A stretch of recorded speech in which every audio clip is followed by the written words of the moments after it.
Ryan Reynolds here from Mint Mobile. With the price of just about everything going up during inflation, we thought we'd bring our prices down. So to help us, we brought in a reverse auctioneer, which is apparently a thing.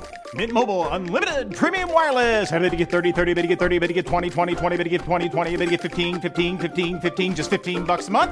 Sold! Give it a try at mintmobile.com/switch. $45 upfront payment equivalent to $15 per month. New customers on first 3-month plan only. Taxes and fees extra. Speed slower above 40 gigabytes. See detail. Hi, this is Christopher Kimball from Milk Street Radio. I often shop at Whole Foods Market since they sell the kind of food I like. Organic vegetables, a great meat counter, and of course a great staff. For Thanksgiving, Whole Foods offers brine turkeys, as well as a spiral-cut bone-in ham. The Whole Foods Market Bakery has a large assortment of pies, even a vegan pumpkin pie, or grab some brioche and butterflake rolls for the table as well. Or you can ask the Whole Foods team to cater your meal for you, including the bird, the sides, and desserts. Get your holiday party started at Whole Foods Market. It took a lifetime to find the person you want to marry. Finding the perfect engagement ring is a lot easier. At BlueNile.com, you can find or design the ring you've always dreamed of with help from Blue Nile's jewelry experts who are on hand 24/7 to answer questions. And the ease and convenience of shopping online. For a limited time, get $50 off your purchase of $500 or more with code LISTEN at BlueNile.com. That's $50 off with code LISTEN at BlueNile.com. I'm Francis Dearnley, and this is Ukraine, the latest. Today, further to military and political updates, we share what Dom and I were really up to in Ukraine, where we went and who we met, and offer our initial reflections on the experiences endured by Ukrainians in the frontline city of Kharkiv. Bravery takes you through the most unimaginable hardships to finally reward you with victory. The first duty of my government is security and defence, to make clear our unshakable support of NATO and with our allies towards Ukraine. Kyiv stands strong. Nobody's going to break us. We're strong. We're Ukrainians. It's Wednesday, the 27th of November, 2 years and 283 days since the full-scale invasion began. And today, back in London, I'm joined by our Associate Editor of Defence, Dominic Nicholls. Dom starts by offering the latest news from the battlefront. Let's start in Crimea. Sevastopol was hit overnight by a number of drones and missiles. This comes from the city's Russian-installed proxy head, Mikhail, speaking this morning. Russian air defenders say they shot down 2 missiles and 5 drones. That's widely disputed on social media. Pro-Ukrainian Crimean Wind Telegram channel said there'd been at least one powerful explosion in Sevastopol and others near the Belbek military airfield and also elsewhere on the occupied peninsula. They put out a photo this morning of the Nakhimov Naval Academy with smoke billowing out from behind it. A lot of that reporting is from the Kyiv Independent. So they and we say it's very difficult to verify any of that. But there seems to be quite a large strike overnight in Crimea. Elsewhere in Ukraine, still, Russian strikes killed at least 2 civilians, injured 17 yesterday. At least 89 Shahed-type drones and other UAVs, uninhabited or sometimes called unmanned aerial vehicles, were spotted. Those 2 deaths I mentioned, they were from drones in Sumy, but Kyiv was also attacked with airborne munitions. Injuries in Donetsk and Kherson Oblast too. Chernihiv, Dnipropetrovsk, Kharkiv, Kirovrad, Luhansk, Mykolaiv, Zaporizhia, Poltava and Zhytomyr oblasts were also attacked, but no casualties reported there. Now, on the ground in the northeast, Kupiansk is still under a significant amount of pressure. The Russian forces moved very slightly, not a huge amount of movement, but in the south, so about 10 k's south of Kupiansk, there's the Oskil Reservoir, a very formidable natural obstacle with a river running from it north and south. So Russian forces have reached that reservoir and have tried to push north and south, and a little bit of movement there towards the north is all that's really happened in the last day. The ground forces there, Russian ground forces, are still only 2, well maybe 3, but closer to 2 by the looks of it, kilometres northeast of the town itself. There's from the main Russian line, there's been a sort of a thrust, if you like, a push down a road that's got to that close to the town. So they're there, but not there in any great number. But Kupiansk is under great pressure there. Now, the area of biggest concern that we've been talking about, and I think Venetia and Roland were covering this over the last few days. Biggest concern is still in the Donbass, so the area south of Pokrovsk, in the vicinity of the Vovcha Reservoir. Russia's still continuing their slow westward advance there, sort of filling in that salient. So that is continuing. Then a little bit further to the southwest of there, go to Velika Novosilka. That's about 30 km northwest of Vuhledar. That is under extreme pressure. I'm not sure if it's the geography or if it's either a collapse in the line or one of these, we've seen it before, a poor handover takeover between Ukrainian units. But over the last few days, Russian forces made a relatively fast advance relative for what's happened over the last 2.5 years, but they've gained some kilometres of ground there. That continued yesterday, albeit at a much slower pace.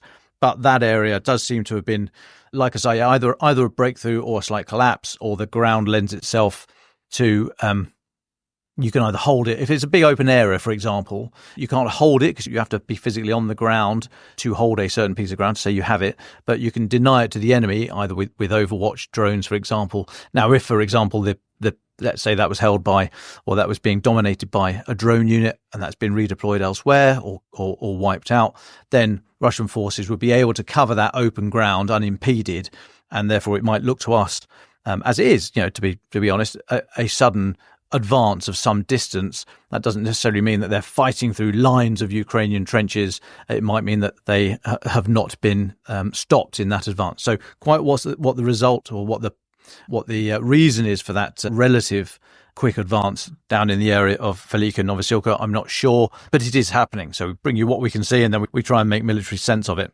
But yeah, so that is an area northwest of Vuhledar that's under extreme pressure at the moment. And that's us very quickly up to date, Francis. I know we're short of time today. Well, thank you very much, Dom, for that. I'll get into then very quickly the political updates. While we were away, and since we got back last night, like many, I've been paying close attention to the rouble. The Russian currency has fallen to its lowest level since the start of the war in Ukraine, as a fresh round of sanctions hammer the currency. Now, by the end of yesterday, so after the broadcast, it had fallen to about 1.4%, meaning a dollar buys 105.5 rubles. That's compared to more than 100 rubles last summer, at which point, as you'll recall, the central bank hiked interest rates in an emergency session to prop up the currency. The ruble slid through the symbolically important threshold of 100 against the US dollar last week after Washington announced sanctions on Gazprombank, that major Russian financial institution that handles payments for Russia's energy exports. And it's been suffering really ever since in the days that have followed. Now, I know this may seem all rather obtuse and obscure, but it really matters. The currency is seen by Russian society and indeed the wider world as a bellwether for the nation's economic health. A weaker currency, of course, means Russia's exports are cheaper on the world market, but it also means Russians have to pay more for imports, which threatens to push up inflation at home. The central bank had already raised rates to 21%, their highest in more than 2 decades, to try to bring price rises under control. Inflation was running at 8.5% back in October, I think. That came from the official statistics at the time, more than twice the state's 4% target. So economic experts expect another increase in the key rate when the central bank meets next month. So how significant is this? As one would expect, Russia's finance ministers have been keen to brush off concerns over the latest drop. To quote one, "I'm not saying whether the exchange rate is good or bad. I am just saying that today the exchange rate is very, very favourable for exporters." That's one way of putting it. The key thing is that the exchange rate is more important for exports than the interest rate. Now, analysts have then said that sanctions could disrupt transactions for Russian goods and knock the value of the currency yet further. We've been here many, many times before, of course, over the past almost 3 years. It bears repeating that however successfully Russian ministers have managed to keep the economic ship afloat despite sanctions and the cost of the war, this is not sustainable forever. Many believe it would be simply impossible to maintain these levels beyond 2025. But some think that that is overly optimistic with regards to the health of the Russian economy. The fact is, the data that often comes out of Russia is, as we've talked about many times, misleading at best and downright deceptive at worst. And if, let's say, they are overestimating how healthy they are, which I would say is likely, then some of the data and the analysis that's being put together is also likely to be over-exaggerated. And so when things go bad, they're more likely to go bad very quickly when people suddenly look under the bonnet and realise quite how bad things really are. As I say, if I continue the ship analogy, if the Russian economy is a leaking ship, I'd say that by now there are so many corks that have been wedged into those holes to try and stop the leaks that at some point or another, that barrel, that ship underneath is going to shatter.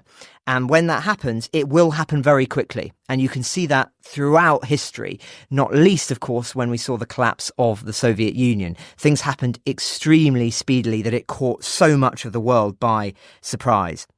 We will continue to monitor this. It may well be just another of those dips, another cork being wedged at the bottom of the ship, as I say, and then things will steady for a little while. But at some point, this is not going to be sustainable. And you will begin to see alarm and then adjustments to defence spending, to the precautions being made around security as inflation goes up, particularly in some of the key Russian cities, and the threat of unrest also goes up.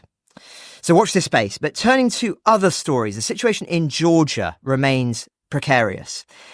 Ivanishvili of Georgian Dream, widely seen as a major Russian sympathiser or worse, has gradually been increasing his iron grip since taking power a few weeks ago, or at least securing power once again in the most recent election. Georgian lawmakers agreed to select a new president in a parliamentary vote on December the 14th. That's come this week, and they've set the date in a session amid that boycott by the opposition, which says that last month's elections were rigged. The installation of a new president, which is largely a symbolic role, but can, as I say, set the tone of international dialogue, at least over issues taking place in the country, promises to try to cement the grip of the ruling Georgian Dream Party that was declared victor. Today, we hear that Mikhail Kavalashvili, I hope I've pronounced that correctly, was put forward as a presidential candidate by Dream. He's a far-right politician and a former football international. There have been many protests in Georgia since these widely criticised elections, many of them including thousands of people in the capital. But we have not yet seen mass demonstrations that threaten to bring down this new government, as of course was the case with Maidan and everything that happened in Ukraine in that vital period that helped shape its severance from Russian influence. But that said, the situation does remain very volatile.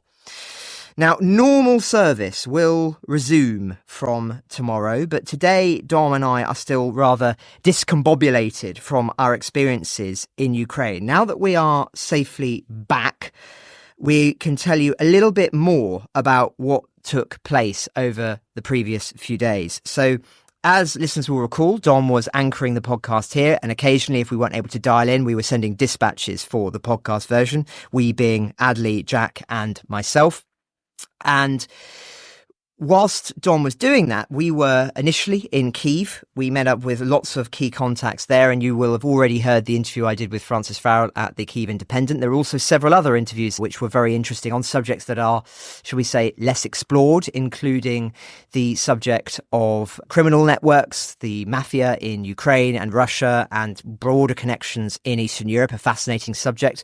More on also the subject of military morale at the moment, speaking to a journalist at The Independent who spent a lot of time embedded with troops there. You'll also have already heard some of the conversations that I had with Ukraine Focus, the ambulance team, whilst we were there catching up with them.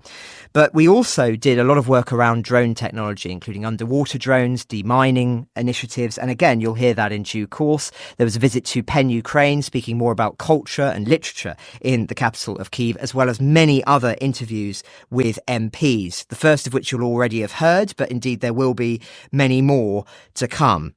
But after that point, we went onwards, and this is where Dom met up with us to Kharkiv in the east. And for obvious reasons, we were keen not to advertise that at the time. Kharkiv, of course, being only about 30, 40 kilometres from the Russian border. That city that has not only been under extensive bombardment for, well, years, but particularly intensely over recent months as part of that massive Russian attempt to try and retake parts of Kharkiv and indeed the entire city, quite possibly, that was eventually stalled thanks to the initiatives by the Ukrainian army to reinforce that sector, as well as, of course, the weapons permissions that were eventually granted by the West that enabled Ukraine to be able to fire deeper across the border into Russia and thereby stop the army preparations that were taking place for further pushes on the city.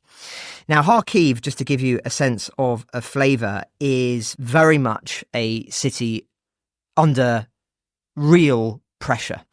And that may sound a rather flippant and obvious remark, but you see it in almost every conversation that you have, whether it be with people who are rather weary of many, many broken nights for months now, but also just from the general feeling and pressure of there being a city that is not only a frontline city, but the frontline city from their perspective, on the front line for European freedom. And it's quite striking when you walk around the streets. The bins are still being emptied in the quiet parks. Cars are still driving, but the population feels massively depleted. And it almost feels like a city that's waking up from a morning that never quite comes. The streets are quiet, the shops are either boarded up, there are occasional restaurants and coffee shops that are opening and certain boulevards that still have a life, but then you only need to turn a corner and you'll see destroyed buildings, you'll see ruined, just boarded up old factories, and just a general clear sights and sounds that show just how much this is a city at the forefront. And you'll see occasional soldiers, occasional tank traps, but the easiest way of registering just how much this is a frontline city is with the regularity of the air raid sirens. They're going off probably, I would estimate, once every 3 hours, sometimes for an hour, sometimes for 3 or 4 hours. And you can imagine that given that regularity, people are having to rely on Telegram channels, which being the social media service that you can sign up to, where as soon as the air raid siren goes off, people are able to sense where and read exactly where missiles, drones, etc. are being fired. And very quickly, you can sense whether it's near where you are and then take relevant safety precautions accordingly. But of course, sometimes things happen which mean that you think it's going to be a strike in one place and it happens to be another. That happened to us whilst we were out there. Middle of the night, we were told that it was unlikely to be hitting Kharkiv when the air raid siren went off. But then all of a sudden, I guess it would be about 3 a.m, heard a massive boom in the distance, and that was a missile strike that had hit about 12 kilometres away. And something that was quite striking is that somebody I was speaking to the following day said, well, it used to be that when something hit 12 kilometres, it was much quieter. But because so many of the suburbs have been destroyed now, the sound just rolls through the ruins of the city and gets to the centre much more quickly. But so those are some initial thoughts. But Dom, where do you want to start on your reflections on the city of Kharkiv and the things that you got up to whilst we were in Ukraine? Yeah, I thought it was really interesting. So it was my first time in Kharkiv, which, as you say, Francis, is quite, well, it's weird. So here we go. So risk management. I was really interested in our risk calculus, us as a team, and the way I was thinking about it. So to cut to the end, we get back to Kyiv. Kharkiv is 5 hours the other side of Kyiv. So I spent all night. I left Thursday morning, left London Thursday morning, and got to Kharkiv Friday night. And so it's a big old country. And I'm used to the night train trundling through. You get into Kyiv and you arrive there and you're a bit tired, a bit teasy. But you think, crikey, that was a long journey. Well, I've got another 5 hours the other side of it. So when we came out of Kharkiv, and as you say, Francis, there was, for the how many nights I was there with you, at least 2, if not 3 air raids on those nights. So you're up and down into the basement and all this kind of jazz. And, when we came out of there, you travel for 5 hours, you're back in Kyiv, and it's very easy to give in to the thought, the very welcome thought, that you're safe then, that I've been traveling for 5 hours away from that really dodgy frontline city, so this is fine. actually, apart from the glide bombs, Kyiv is under, well, seemingly as much of an air threat as Kharkiv is in terms of the number of drones that are hitting it and missiles going in there. Okay, possibly slightly more. I don't know the exact numbers, not crunched it. And of course, Kharkiv is smaller.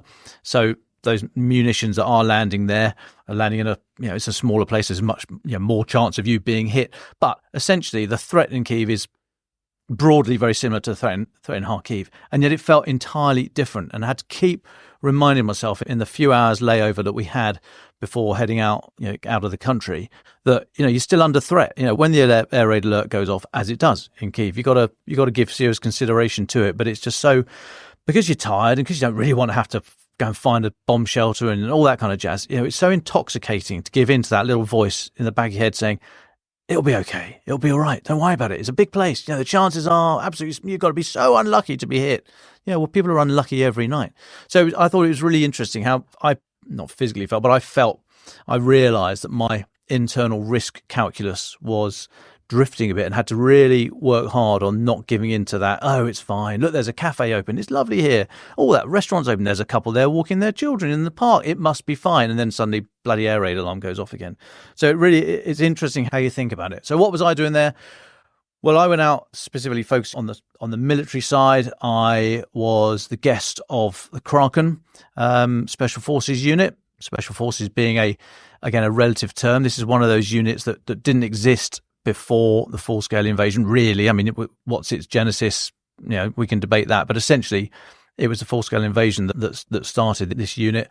Part of HUR, the HUR, the Military Intelligence Department. So, a bunch of artists and mavericks and ne'er-do-wells and all that all the good stuff. Interesting people. I won't talk too much about it because I think we've got friends listening. But speaking to them, their motivation, I met one person who worked on their logistic chain. So a chap who was very cagey about his, he gave us his name. I think it's his real name, but his background, because he was, he was quite open. He said he didn't want to be mobilized. And this is it's something we should look into a bit more. We mentioned it occasionally, but this whole question about mobilization, there's a lot of people doing a lot of really good work. And it's like, okay, but someone's got to go and fight and die in the trenches. And, it's a difficult conversation to have with some people. And I didn't have it with this guy, to be honest with you. Maybe that's my failing as a journalist. But I thought on the first blush, when I first met him and you're trying to build a relationship and all that kind of jazz, and we didn't have a lot of time, I didn't want to say, so, mate, why are you dodging the draft? Which would have been an unfair characterization of his situation. But looking at the logistic support for a unit like that and what their need is was very interesting. The mood generally around, from what I could see from speaking to various people, and as you say, Francis, just sort of sniffing the wind, it seems gloomy, very resolute. It seems to be that the attitude is, well, they're going to keep going. It's just going to be harder. I mean, they're not going to stop. These people are not going to stop fighting. They're not going to turn around and go and run.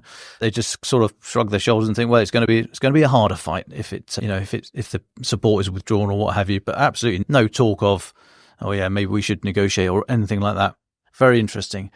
I was driving around, again, won't say exactly where, but I saw a load of new fortifications, new trench lines, which were okay from what I could see. I mean, I hope they're a work in progress and not the finished product, but they looked okay for what they were so far in terms of where the big positions were, mutually supporting and good fields of fire, that kind of stuff.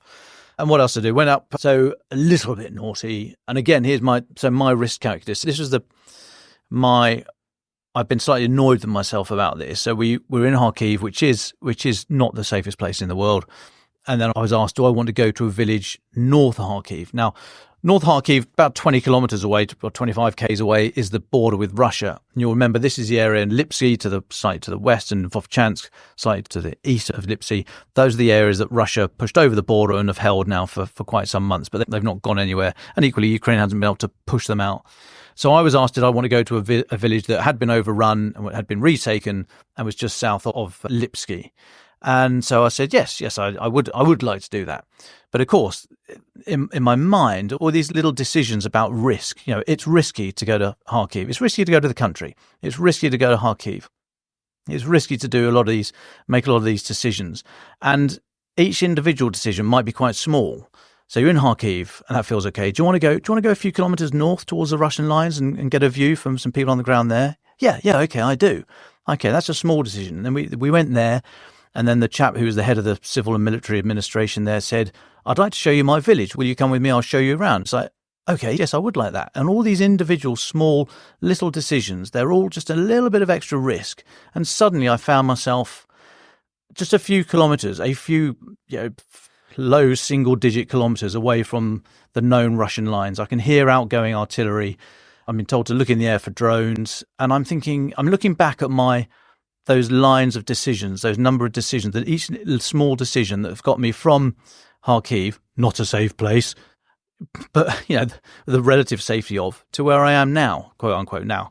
And I'm thinking, you're an idiot, Dominic. What have you done?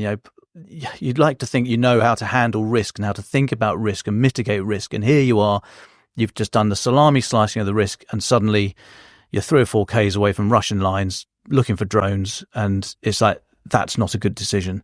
I think it was a good story. So we can have a debate, folks, about what's the role of journalists. Is it our role? Is it our duty here to put ourselves at risk and a little bit beyond the risk that you really should take to get the story and to bring these things to life for you? Or is that stupid? Was that a risk that I didn't need to take, and I didn't need to take with Jack, the videographer I was with? I mean, he and I were talking, and I was saying, you happy about this? You saying, yeah, you happy about this? Yeah, I'm happy.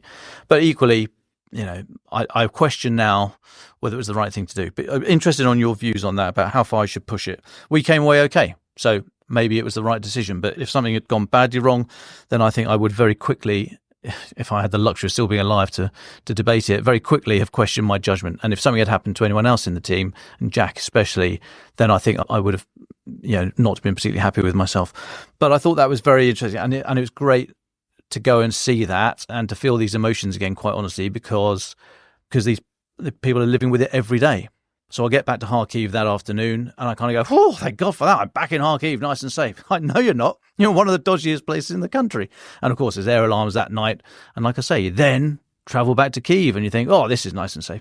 So it's just this constant, this emotional, the stress you feel that you don't even acknowledge until you leave the country.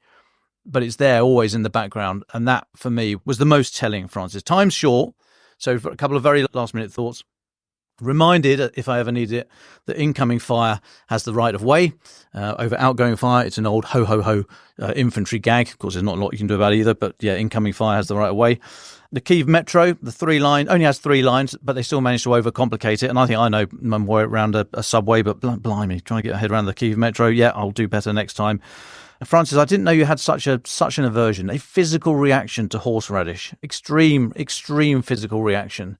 And I genuinely didn't know that. You say you told me. I genuinely didn't know that before I bought those shots in that bar. But I promise you I didn't know. But it was most amusing to watch. And luckily I did get it on camera. And then finally, in one of our many trips to the bomb shelter, Francis, seeing you in your dressing gown in a bomb shelter is an image I will never lose. But I do remember thinking at the time, please don't let this be my last memory. But anyway, much more of all of that. Thanks, Francis. Well, thanks, Dom. Yeah, you'll hear the full story about the shots, less about the dressing gown, but certainly about the shots in due course. We've got so much to share with you all. I mean, it's going to be weeks worth of content, but really interesting stuff. And just a few thoughts based on what Dom was saying there. Kharkiv is a city on battery saving mode. It's clinging to normality. But as Dom said, it's just perpetually enduring every day the constant threat that next air raid might be the one that hits where you are. And it was very interesting that, I think, just going back to what you were saying, Dom, about the threat situation, while we were there, were often dealing with threat of attacks on the outskirts in terms of drones and missiles. But we left, and about an hour after we left, we learned that there'd been a major strike on the centre. Now, if we'd been there during that, I think our reflections and understandings about risk would have been shifted once again. We were just fortunate, but many others were not. And I think there were at least 30 people injured in that major strike that did hit the centre of town. And you also, I should say, you very often in here, if you're in the right place at the right time, the anti-aircraft fire as well, which I can only describe as a deep bass about 3 or 4 times, then a gap, and then again. So a sort of then a minute or so, and then a repetition of that. Another just interesting thought that I would say is the fact that you see, in terms of just how close you are to Russia. I went on Google Maps at one point just to try and find somewhere for us to have a bite to eat, and you start getting recommendations in Belgorod. You start getting recommendations in Kursk, just across the border. That's how close you are in terms of the geography. And the image, I think, that will stick with me, and there were many, many stories that you're going to hear about in terms of interviews that I did with people who endured the horrors of living under Russian occupation in the occupied territories, is at the station, just as we were about to board the train back to Kyiv, there were a young couple standing in silence, a young man in his military fatigues and a girl, I'd guess they were probably only in their early 20s, and they were just standing in silence together at the station. Her head rested on his shoulder, and it was one of the most moving sights I've seen in a very, very long time. But you'll hear so much more about the trip that we undertook and the horrors that these innocent people have had to endure in due course. So good, so good, so good. What's better than Black Friday deals? Rack Friday deals at Nordstrom Rack. That's right. For a limited time, take an extra 40% off red tag clearance for everyone on your list. Save on UGG, Vince, Free People, and more. With an additional 40% off Nordstrom Rack's already reduced prices. We're talking amazing savings on your favorite brands. All sales final and restrictions apply. So bring your gift list and your wish list to your nearest Nordstrom Rack today. The holidays are all about sharing with family. Meals, couches, stories, grandma's secret pecan pie recipe. And now you can also share a cart with Instacart's Family Carts. Everyone can add what they want to one group cart from wherever they are, so you don't have to go from room to room to find out who wants cranberry sauce, or whether you should get mini marshmallows for the yams or collecting votes for sugar cookies versus shortbread. Just share a cart, and then share the meals and the moments. Download the Instacart app and get delivery in as fast as 30 minutes. Plus, enjoy free delivery on your first 3 orders. Service fees and terms apply. A little self-care can go a long way, especially amidst the hustle and bustle of the holidays. That's where Vegamore comes in. Trusted by millions, Vegamore is all about giving your hair the love and care it deserves. With their vegan and cruelty-free formulas, you can nourish and revitalize your strands while indulging in some much-needed pampering. Because let's face it, who couldn't use a bit more me time this time of year? Go to vegamore.com/ACAST, code ACAST. That's vegamor.com/ACAST, code ACAST.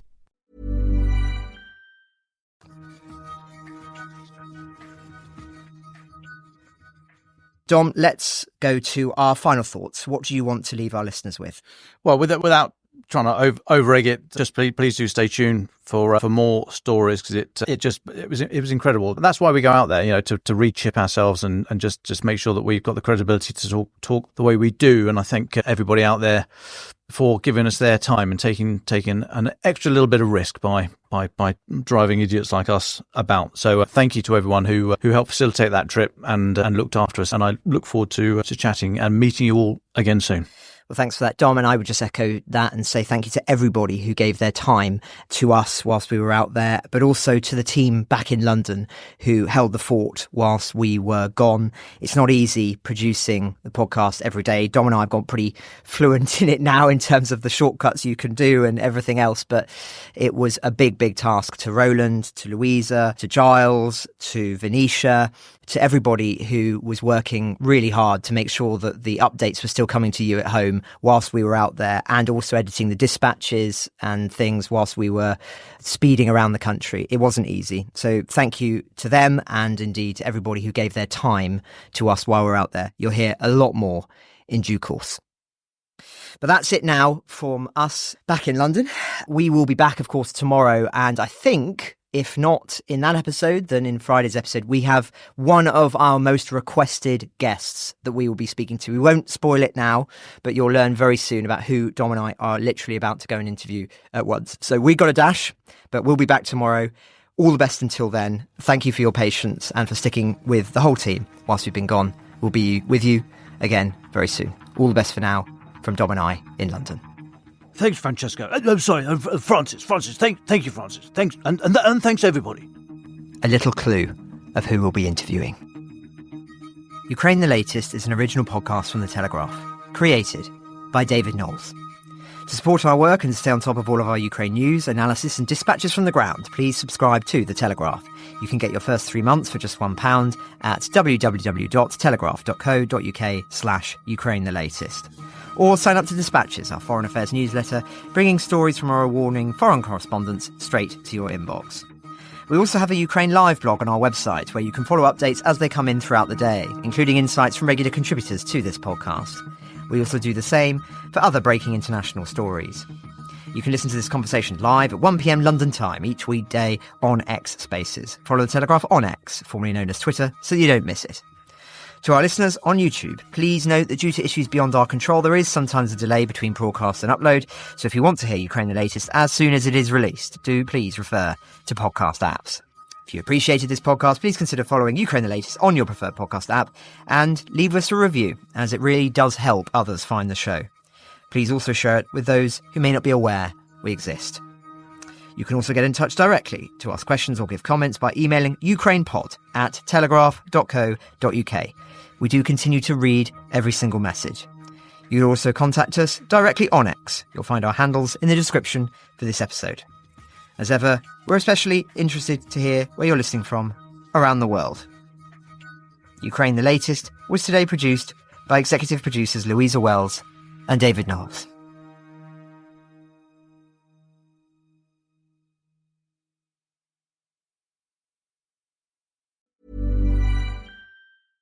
You know, as a busy mom, there are lots of ways you can help yourself fall asleep. You could stare blankly at the ceiling and replay every conversation you've ever had, count sheep, have a debate with your pillow, give up caffeine, try acupuncture, and buy a weighted blanket that will make you sweat profusely.